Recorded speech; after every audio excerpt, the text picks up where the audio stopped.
I was thinking about a team I'm working with at the moment where they're allowing their velocity to dictate their sprints. Now, what I mean by that is they think of it as, and people often do this, they think of a velocity as a bucket, right? And you fill the bucket up, and once the bucket is full, that's your sprint. Now, this is a bad sort of way to approach your sprints, because what you end up doing is just filling it with a whole bunch of stuff, which doesn't really achieve much. It achieves everything, it achieves a whole bunch of tasks, but does it actually deliver something at the end?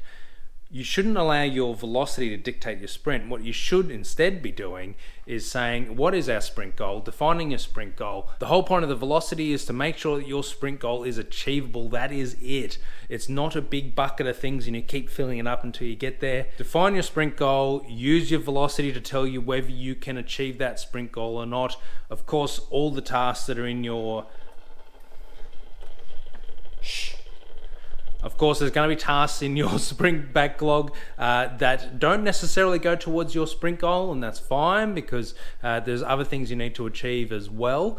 But none of that should impact your sprint goal. None of that should stop you from reaching your sprint goal, which of course means that during your stand-ups and so on, if you get to a point where you're not really certain you're going to meet your sprint goal or not, the ones that don't, any of the tasks that don't go towards your sprint goal, are the first ones to be deprioritized. But again, just don't think of your velocity as a big bucket of points and you need to fill it up, right? You gotta define what your sprint goal is and then allow room for movement within your sprint. Think of it like if you made a drink and then didn't leave room for the ice to go in. You got to allow a little bit of room there, right? Don't fill up your bucket to the very top and then go, oh no, we've got halfway into our sprint and we can't move, we can't do anything, we can't change anything because we've committed to all this stuff. Sometimes I've had teams just commit to 20% off your velocity, right? Start lower.